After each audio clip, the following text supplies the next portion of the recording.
The only future that actually exists is one in which all of our leaders, all of our people can connect these big brains to this massive heart that we have too.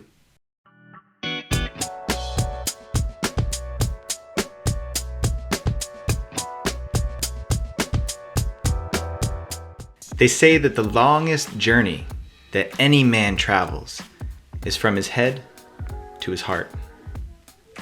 Now, I'm not sure where I first heard this, and I know it's something that a lot of people have said over the years, but what does that actually mean? What does it actually look like to go from being head-oriented to heart-oriented? First thing we got to do is we got to look at how we got this way in the first place.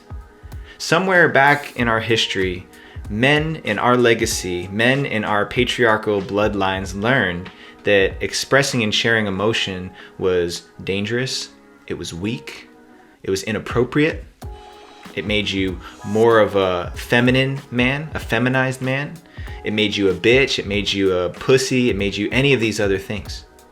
And over time, that message got reinforced to the point where a whole generation, many generations of men stuffed feelings and emotions down.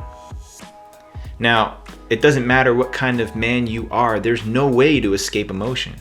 It just has to find a different place to go. And we have seen the evidence of what unresolved emotions can produce in our society. We've got men who are committing suicide at astronomical rates. We have men who are committing atrocious crimes against women, crimes against society, school shootings.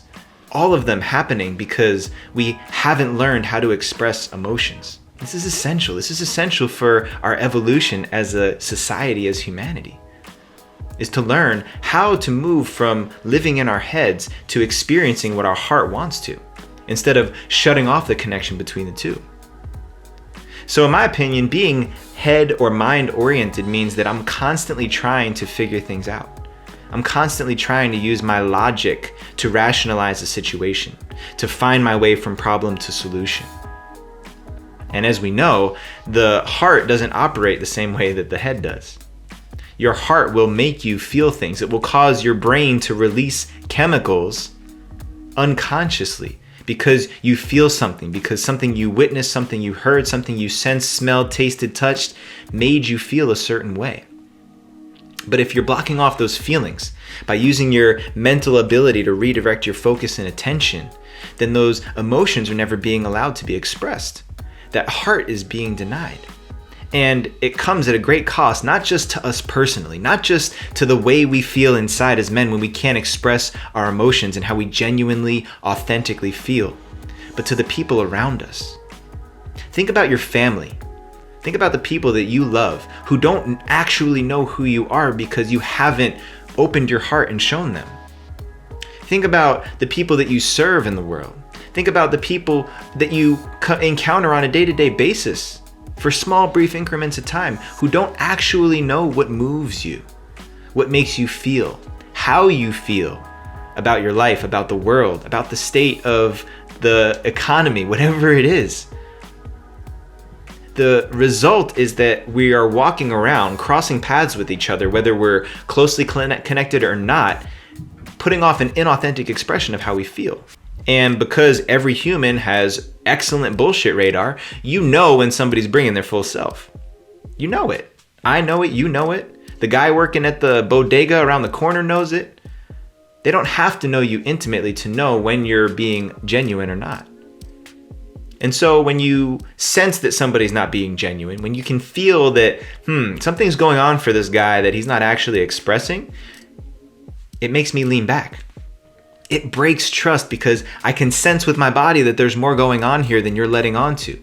But you're not letting me in. You're telling me a different story. You're telling me everything's good when I can clearly see in your eyes and feel from your body that it's not. So why not just present that? Why not take a risk and imagine a reality where you express what you're feeling and somebody else is capable of catching that, of holding that, of supporting you while you express yourself? I know because I lived most of my life with the idea that it wasn't safe for me to express my emotions. I had an eruption of rage and anger when I was 16 years old that I allowed to come through me because that's what felt organic and natural. And everyone around me, my mom, my dad, my best friend, my girlfriend, everyone reflected back to me that that was scary, that it was dangerous, that they didn't know what to do with it. So of course, that reinforced for me that nope, I'm gonna turn that dial off and I'm never gonna come back to that channel because that hurts people around me. But what I didn't know and what I didn't have at that time was somebody to tell me that if I just continuously pressed and shrunk wrapped those emotions inside of my body, that at some point I would run out of room. At some point, all of that real estate that my unexpressed emotions were occupying was keeping me from taking my great ideas I had and my visions and thoughts and letting my heart channel them into the world. Because those are the kind of leaders that really make an impact. People who are genuinely expressing how they feel.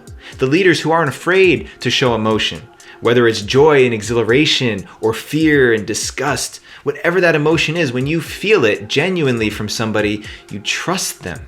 So if I'm operating in the world purely from my logic, looking around for ways that I can manipulate and maneuver my way into situations without having to feel this, then I'm missing an opportunity to really influence people around me. And not only that, it starts to rip me apart from the inside. And I know that there's men right now, I know you right now, you're watching this, you're hearing this message, and you're feeling that inside. Like, damn, I've been that guy.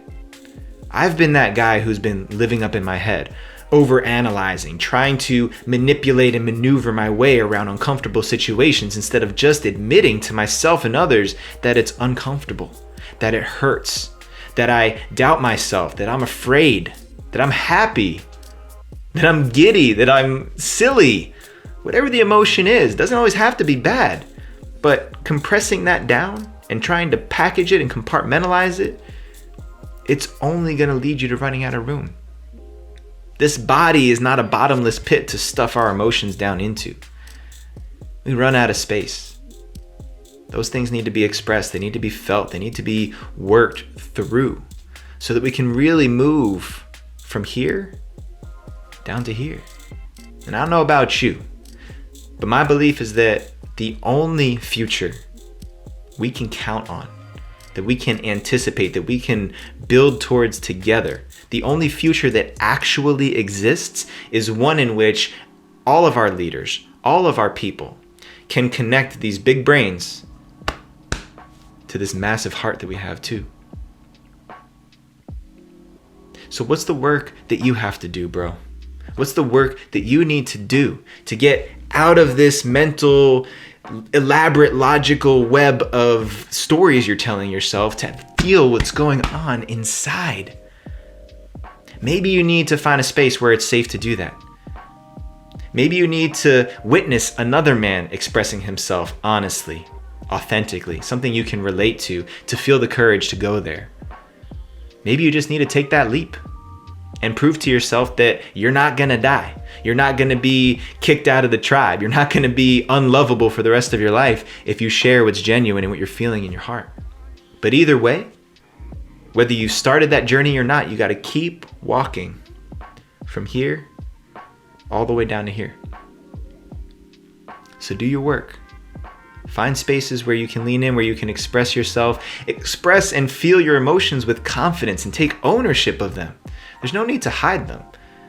We are emotional beings. We all feel the same things. In fact, that's where empathy comes from, is our ability to recognize fear, to recognize joy, to recognize absolute disaster in another person, the way that they look and the way that they feel, and to resonate with it. It comes from being able to share that experience, from having had an experience like that produced that feeling somewhere in our history, somewhere in our past. You can only relate to pain by having gone through pain yourself. I can only relate to joy by having experienced joy myself. And that's what bridges connections. That's what brings us together.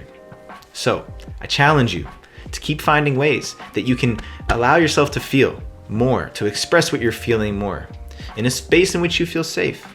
Maybe you need to find a men's circle. Maybe you need to entrust your emotions to that one person in the world that you really believe can hold it for you and hold it with you. Whatever that is though, take that risk Take that leap. Maybe you're somebody who shares a lot, but what is the thing that you're not sharing? What is that part of you that you're compartmentalizing, hoping that you'll get to on a rainy day or somewhere down the road? And share that. Prove to yourself that it's not the end of the world. All right? And then come back here and tell me how it was. Write us a comment and let us know what you think about these videos that we're dropping here on the YouTube channel. For everything Rising Man related, please go to risingman.org. Find a way to get more involved in the Rising Man movement. And please share these videos and share our message with your community so we can keep this movement moving. You dig?